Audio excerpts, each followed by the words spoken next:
نماز پڑھانے کے لیے آئے ہیں. بچوں کو اتنا پروٹوکول مسلوں پہ کم از کم نہیں دیا جاتا, کیونکہ سب سے عزت والی جگہ تھی وہ, سب سے زیادہ. اس وقت میرا خیال ہے روئے زمین پر اس سے زیادہ عزت والی جگہ کوئی بھی نہیں تھی, جہاں پیغمبر کھڑے ہوئے ہیں. تو کیسی عزت دے رہے ہیں بچی کو, کہاں لے کر آ رہے ہیں؟ کندھے پہ بٹھا کے. صحابہ یہ منظر دیکھ رہے ہیں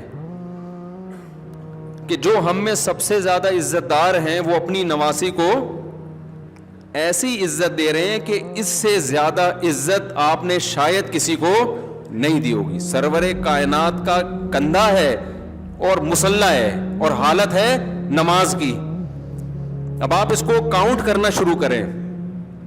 اتنی عزت بھی کافی تھی کہ کندھے پہ اٹھا کے آئیں اور مصلی پہ پھر نیچے رکھ دیں, کافی تھی نا. بہت عزت ہو جاتی عربوں کی نظر میں. نماز اپنا پراپر وے میں ایسے ہی پڑھاتے جیسے ہمیشہ پڑھایا کرتے. بھائی آج کوئی باپ بیٹی کو عزت دے گا, چھوٹی بچی کو تو اتنی دے دے گا نا, کندھے پہ اٹھا کے لے آئے گا. پہلی بات تو گود میں اٹھا کے لائے گا, گود میں اٹھا کے لائے گا.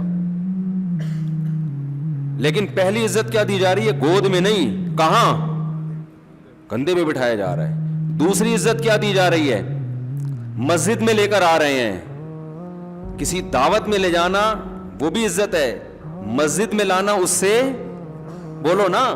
اب بولو گے تو بات آگے چلے گی نا, چپ بیٹھے رہتے ہو, اس سے زیادہ عزت ہے.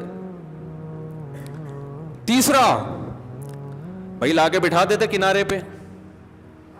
ہمارے بھی بچے کبھی رڑتے ہوئے آ جاتے ہیں, کہیں کھانچے میں بیٹھ جاتے ہیں. لیکن آپ صلی اللہ علیہ وسلم اس بیٹی کو کندھے پہ ہی بٹھا کے تکبیر تحریمہ کہہ کے نماز شروع کر دیتے ہیں.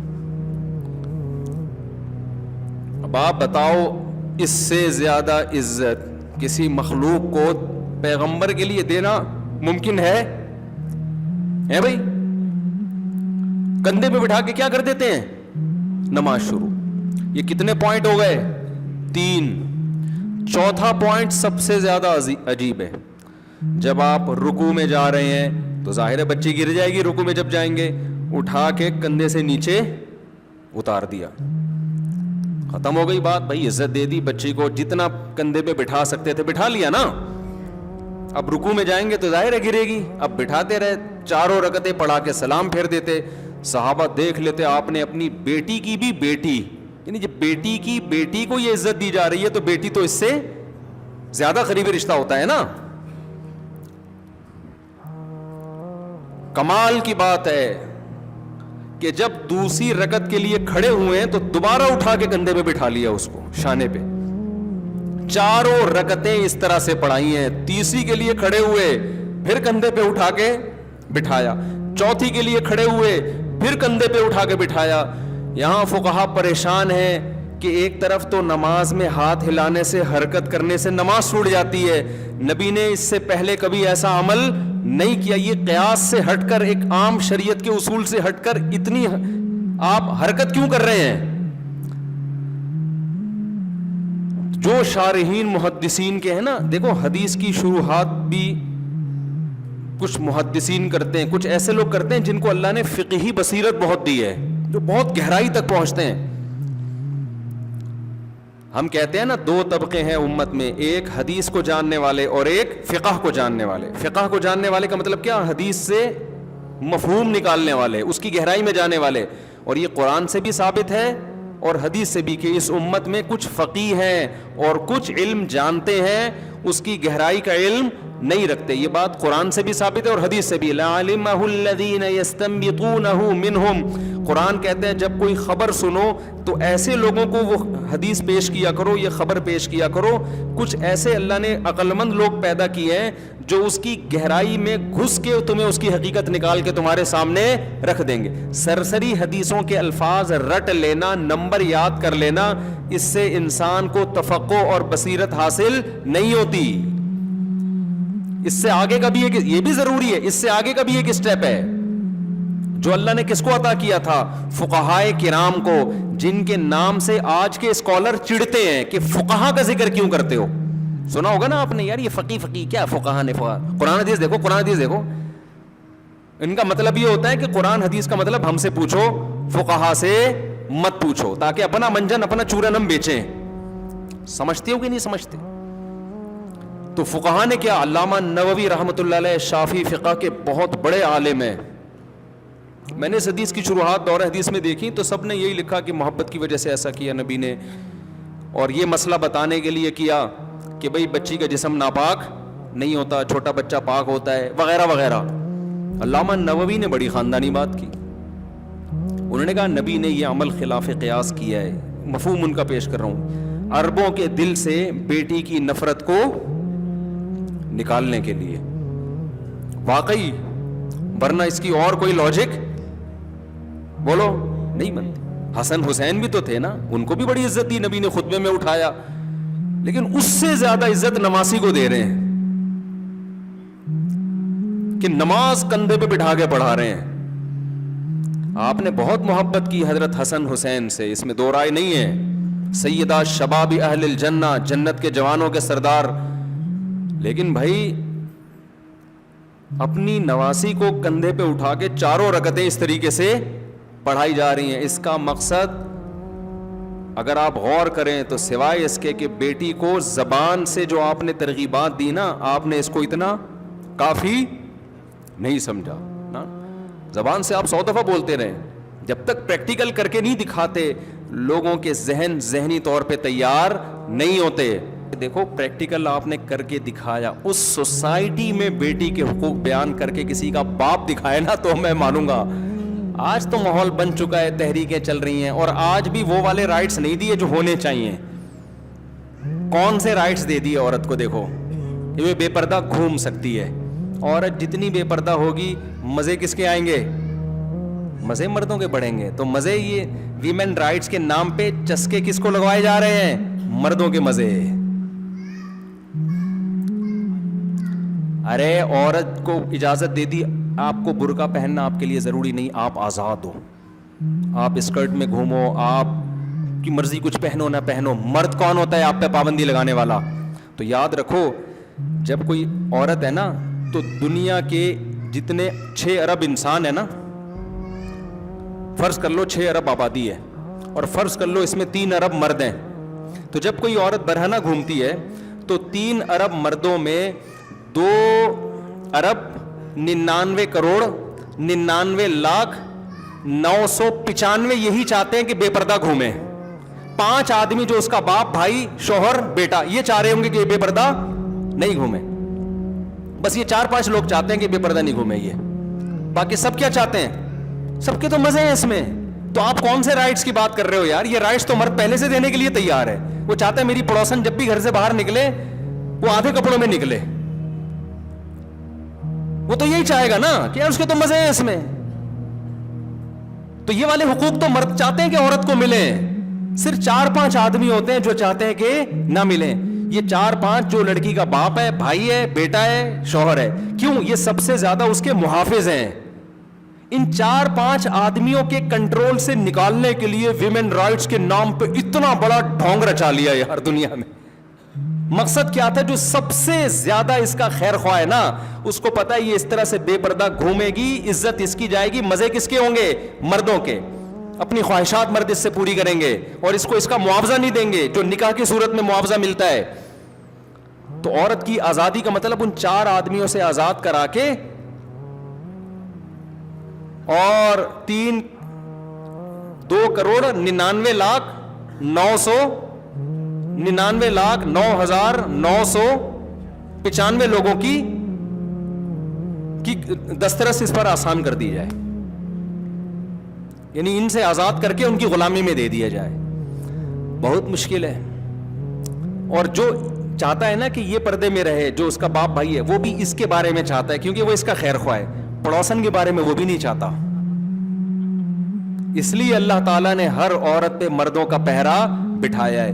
ہر مرد عورت کو ہوس کی نگاہ سے دیکھتا ہے, لیکن کچھ ایسے اللہ نے محرم رشتے بنا دیے محرم رشتے, جس کو باپ کہتے ہیں, جس کو بھائی کہتے ہیں, جس کو شوہر کہتے ہیں, جس کو بیٹا کہتے ہیں, جس کو چچا کہتے ہیں, جس کو دادا کہتے ہیں, یہ چند لوگ ہیں جو اس پھول کے گرد اللہ نے کانٹوں کی شکل میں پیدا کر دیے کہ کوئی اس پھول کو آسانی سے توڑنے نہ پائے. جب تک اس پھول کا بھاری بھرکم معاوضہ نہیں دیکھا, اس کی خوشبو سے فائدہ نہیں اٹھا سکتا.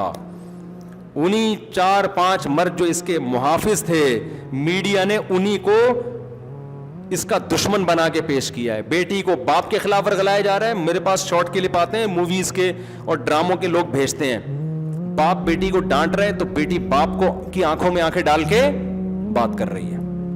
جب یہ منظر بیٹیوں کو دکھایا جائے گا تو جو اس کا سب سے بڑا محافظ تھا, جب بیٹی اسی کی باغی ہو گئی تو اس کی مثال ایسے علاقے میں چور گھوم رہے ہیں اور آپ نے پولیس سے دشمنی کر لی تو چور چھوڑیں گے آپ کو؟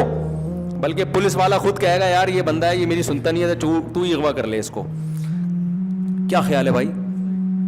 یہ اللہ نے ایسے محرم رشتے بنائے ہیں نا, بھائی ہو گیا, بیٹا ہو گیا, باپ ہو گیا, یہ تو بہت زیادہ غیرت مند ہوتے ہیں.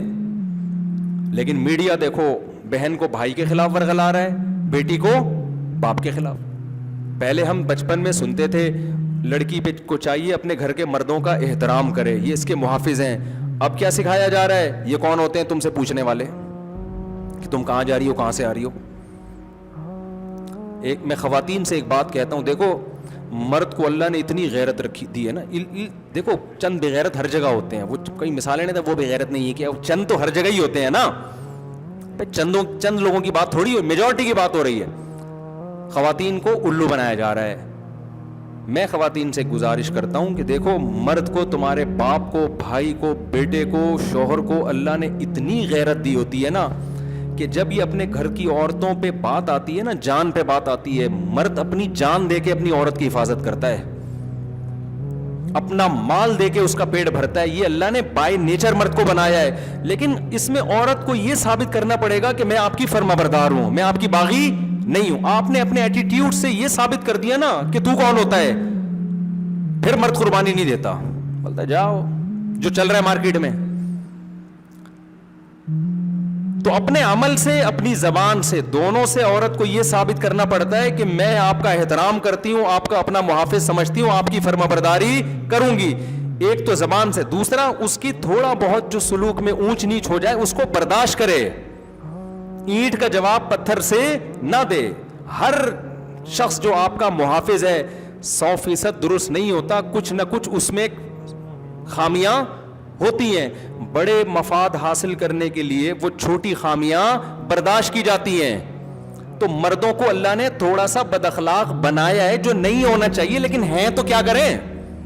تو تھوڑی سی اس کی آڑی ترشی برداشت بولو کر لو, تھوڑا سا غصہ برداشت کر لو اس کا, کوئی بات نہیں, ہمارے گھر کا محافظ ہے یہ, کوئی ہماری جان پہ بات آئے گی یہ اپنی جان دے گا, کوئی بات نہیں یار آج تھوڑا سا تیز آواز میں بات کر لی ہے, کوئی بات نہیں. ہمیں یاد ہے ہمارے ابا جب غصے ہوتے تھے, ہماری اماں آرام آرام سے بول رہی ہوتی تھی ابا کے خلاف کہ وہ سن نہ لیں. سمجھ میں آ رہی ہے بات؟ یہ بھی ٹھیک ہے. ہمارے ابا غصے جب ہوتے تھے نا, ہماری والدہ آگے سے جواب نہیں دیتی تھی, ان کو پتا ہے بھائی جواب دوں گی تو اور غصہ آئے گا, تو چپ. اب غصہ تو والدہ کو بھی آ رہا ہے, اب اگر آگے سے جواب دیں گی تو لڑائی بڑھے گی نا. عقل بندی کرتی تھی, آرام آرام سے اپنے آپ کو سمجھانا شروع کر دو, یعنی آرام آرام سے ابا کو بولو یہ ٹھیک نہیں کر رہے, لیکن اتنی زور سے نہیں بولو کہ ان کو سنائی دے, ٹھیک ہے نا. اس سے کیا ہوگا, دل بھی ہلکا ہو جائے گا. ہمیں پتا ہوتا تھا ہماری والدہ جو ہے نا ابھی ابا ڈانٹ رہے ہیں اور اماں ہماری آہستہ آہستہ بول رہی, ہم لوگ میں رہتی ہوں ان کو, اور وہی بچوں کا جو غصہ ہے میرے اوپر اتار رہتے ہیں بڑھ کے, ایسے آرام آرام سے سن نہ لیں وہ. یہ بھی ٹھیک ہے یار, یہ بھی ٹھیک ہے. پھر جب ابا کا غصہ ٹھنڈا ہوتا تھا نارمل حالات, اور پھر مرد کو جب تھوڑی سی بھی تمیز ہونا, اس کو پتا ہے یار آج میں نے تھوڑا زیادہ کر لیا غصہ, غصے میں تو اتنا کنٹرول آج کل کس کو ہے کہ اتنا کرنا ہے, اتنے کلو سے آگے نہیں جانا. کہ کون انسان کا بچہ کہاں ہے, مارکیٹ میں ہے ہی نہیں, جو مارکیٹ میں جو چیز چل رہی ہے اسی کے حساب سے اپنے مینج کرنا ہے نا اپنے آپ کو. وہ والے اخلاق کہاں ہیں مارکیٹ میں جو پیغمبر صلی اللہ علیہ وسلم کے اخلاق ہوا کرتے تھے. تو اب تو یہی چیز ہے جو مارکیٹ میں چل رہی ہے, عورت اپنے آپ کو بھی اسی حساب سے ایڈجسٹ کرے نا, مرد بھی اسی حساب سے ایڈجسٹ کرے اپنے آپ کو. تو اب اگر وہ تھوڑا سا غصہ زیادہ کر لیا اس نے, تو مرد کو بعد میں احساس ہوتا ہے یار اس دفعہ میں کچھ زیادہ بول گیا ہوں, وہ اس کی تلافی کرے گا. ہماری سوسائٹی میں ابھی بھی خیر الحمدللہ غالب ہے. اکثر میں نے مرد دیکھیں گھر بچانے کی کوشش ہی کر رہے ہوتے ہیں وہ, لیکن آپ موقع تو دو نا یار اس کو. ادھر وہ چیخا, ادھر سے آپ نے بھی فوراً رپلائی, اسی اسپیڈ سے جواب, بلکہ اس سے بھی زیادہ, اس سے بھی زیادہ اسپیڈ سے جواب. پھر وہ کہتا ہے یار میری تو اس گھر میں 2 ٹکے کی بھی حیثیت 2 ٹکے کی ویلیو نہیں. میں بولتا ہوں تو آگے سے جواب ملتا ہے اسی اسپیڈ کے ساتھ. کچھ آرڈر کرتا ہوں تو اطاعت نہیں ہوتی. گیس بجلی کا بل بھرتا ہوں, بچوں کی اسکول کی فیسیں بھرتا ہوں, اور بچے بھی نہیں مل رہے, ایک آدھ کے بعد وہ بھی ختم. تو پھر کیا ہے, اس کے دل کیا ہو جاتا ہے, ٹوٹ جاتا ہے اس کا. پھر وہ عزت دینا چھوڑ دیتا ہے, محبت دینا چھوڑ دیتا ہے.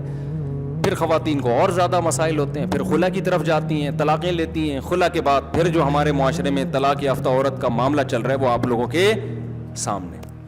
کیا آپ یہ سمجھتی ہو کہ طلاق کے بعد اس سے اچھا مل جائے گا؟ آپ کو مل جاتے ہیں بعض لوگوں کو, میجورٹی کو بولو نہیں ملتے. تو اچھا نہیں تھا پہلی برداشت کر لیتی.